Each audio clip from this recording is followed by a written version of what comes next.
네, 여러분 안녕하세요. 뉴스입니다. 민주당 전당대회 합동연설회가 오전에 울산 지역에서 있었습니다. 자, 이 자리에서 민주당의 이재명 의원은 윤석열 정부를 겨냥해서 여당의 독선과 퇴행에 강력하게 맞서 싸울 것이라면서 민생 위기의 원인은 양극화와 불평등인데 정부 여당은 거꾸로 가고 있다. 슈퍼리치 초대 기업을 위해서 특혜 감세는 추진하면서 서민을 위한 지원 예산은 팍팍 줄이고 있다. 무능력, 무책임, 무대책 산무정권에 맞서서 민주당이 국민의 삶을 책임져야 한다. 합리적이면서도 강한 민주당을 만들겠다.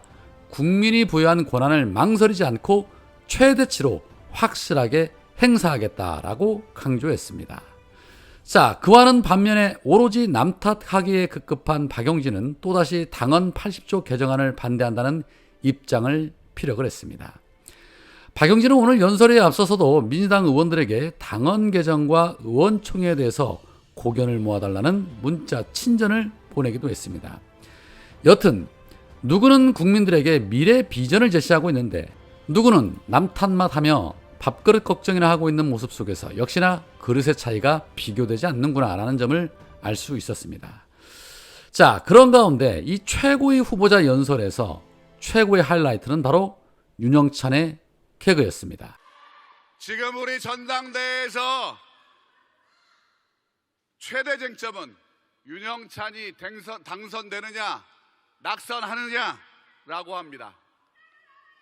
윤영찬 낙선을 위해서 표 쪼개기, 후보 짝짓기가 횡행한다고 합니다. 이게 대체 뭡니까? 저 윤영찬이 그렇게 두렵습니까? 저 한 명 지도부에 들어가는 것이 한사코 막아야만 될 일입니까? 우리 당 폭이 그렇게 좁습니까? 보신 것처럼 윤영찬은 자신이 그렇게 두렵냐입니다. 저 발언을 들으면서 웃음이 절로 터졌습니다. 자신의 수준을 너무 과대평가하는 것인지 아니면 현실을 부정하고 싶은 것인지 알 수는 없지만 망상이 좀 지나친 거 아닌가 하는 생각이 듭니다. 지지자들이 당신이 무섭고 두려워서 당신을 떨어뜨려야 한다고 하는 게 아니죠. 왜 수많은 지지자들이 나를 이렇게 떨어뜨리려고 전략적 투표까지 한다고 할까? 그 부분에 대해서 반성할 생각은 안 하고 정신승리하는 이 윤영찬의 모습을 보면서 어제 한 말이 또 생각이 났습니다. 윤영찬은 어제 분명 당헌 80조 개정을 하면 중대 결심을 한다고 말했는데 혹 그것이 탈당이나 또는 새로운 창당을 거론한 것이 아닌가 하는 생각이 드는데 어차피 끝까지 함께 할 수 없는 자들이라면 하루라도 속히 떠나보내는 것이 모두를 위해서 좋은 일일 것입니다. 민주당은 이재명 의원 중심으로 해서 새롭게 태어나고 국민으로부터 신뢰와 사랑받는 정당으로 거듭날 테니까 제발 좀 호박계 의원들 좀 나갔으면 좋겠습니다. 그래야 차기 총선에 공천 문제를 두고 머리 아프지 않을 테니까 말입니다. 자, 한편 지난 8일 집중호우로 인해서 수많은 인명피해가 발생을 하고 재산피해가 발생한 가운데 국임당은 동작구의 피해 지역을 방문해서 단체 봉사활동을 벌였습니다. 이 자리에서 국임당의 김성원 의원이 비 좀 왔으면 좋겠다, 사진 잘 나오게 라는 발언을 해서 국민들을 경악하게 만들기도 했지요. 그런데 이게 다가 아닙니다. 이날 한자리에 모인 국임당 의원들의 말 속에서 정말 이 자들이 여기에 놀러 온 것인지 진심으로 봉사를 하러 온 것인지 알 수 있는 말들이 여기저기 터져서 또 다른 논란을 만들고 있습니다. 먼저 권성동이 거기 괜찮아요? 라고 묻자 최춘식 의원은 우리는 소양강 댐만 안 넣으면 되니까 라고 답을 했고 또 다른 지역구 의원은 우리 지역은 비가 너무 예쁘게 와서 내리다가 딱 그쳤다가 내리다가 이렇게 말했습니다. 비가 예쁘게 왔답니다. 표현하는 수준이 딱 국임당스럽습니다. 거기에 권성동은 나경원의 머리 부분을 보면서 못 보던 사이에 라고 말하자 나경원은 민망한 듯 머리를 만지며 흰머리가 있다 라고 웃었습니다. 그러자 못 본 사이에 나이값을 좀 하네 라고 받아치기 농담이나 하고 있었고 권성동은 또한 원래 강남터미널로 가려고 했는데 거기는 거의 다 완료가 됐다고 하더라 라고 말하자 또 다른 의원은 나경원 지역이라 동작구로 오신 거구나 라고 농담을 던졌습니다. 그러자 권성동은 딱 보고 나경원 지역 아니면 바꾸려고 그랬지 나경원한테는 꼼짝 못하니까 라고 받아쳤고 주변 의원들은 웃음을 터뜨렸습니다. 이 자들이 수해 현장에 와서 지들끼리 농담 따먹게 하며 도를 넘는 행동을 하고 있었던 것입니다. 자, 이 같은 영상을 본 시민들은 침묵히 왔냐? 망언 경연대회 하냐? 국민들은 피눈물 나는데 웃고 떠드냐? 국민 통곡하는 곳에 가서 저따위 말이 나오냐? 라는 등의 비판을 쏟아냈습니다. 길게 말할 것도 없이 저들이 언제는 국민을 사람으로 생각하는 자들이었습니까? 그저 본인들한테는 표, 그 이상, 그 이하로도 생각 안 하는 자들입니다.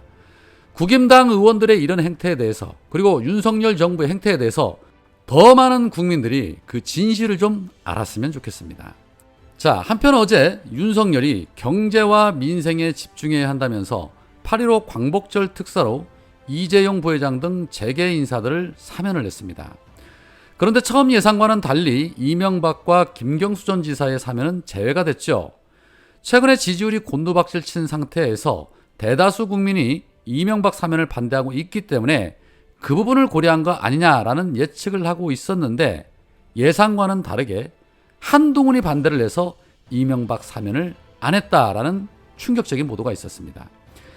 윤석열은 당초 이명박의 사면을 긍정적으로 고려했으나 한동훈이 고심하던 윤석열에게 꼭 사면을 해야 할 절박한 이유가 없다라고 말해서 이명박을 사면하지 않았다는 것입니다. 이명박이 이미 지난 6월에 형집행 정지로 풀려난 상태이고 선거에 출마할 일도 없는데 시급하지 않다라는 점이 거론이 됐다고 합니다. 역시나 한동훈스러운 발상이죠. 그런데 한동훈 말 한마디에 윤석열의 생각이 바뀌었다는 게 놀랍습니다. 국민 여론이 압도적으로 반대가 높을 때는 이명박을 사면하겠다던 윤석열이 한동훈의 말 한마디에 본인의 생각을 접은 부분은 윤석열 위에 김건희와 한동훈이 있다는 이 세간의 말이 맞는 것이 아닌가 하는 의구심을 갖게 하는 부분입니다. 지들도 사면을 못 시키는 이명박을 문재인 대통령에게 퇴임 전에 사면하라고 윽박지르던 자가 윤석열 아니었습니까? 그런 윤석열이 한동훈의 말 한마디에 꼼짝을 못했다는 것은 윤석열이 사실상 바지 대통령이라는 말이 맞을 수도 있는 듯합니다.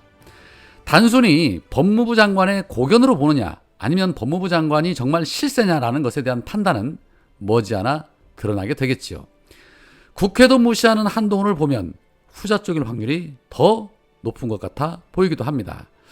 그런데 왜 우리나라는 이렇게 재벌들에게 관대한 것일까요? 저들의 사면이 민생과 무슨 연관이 있길래 저들의 사면을 민생과 엮는 것일까요? 명박이한테는 받아먹을 것이 없지만 재벌들에게는 받아먹을 것이 있다. 뭐 그런 뜻일까요? 참 이해할 수 없는 말들인 듯합니다. 오늘은 여기까지입니다. 고맙습니다.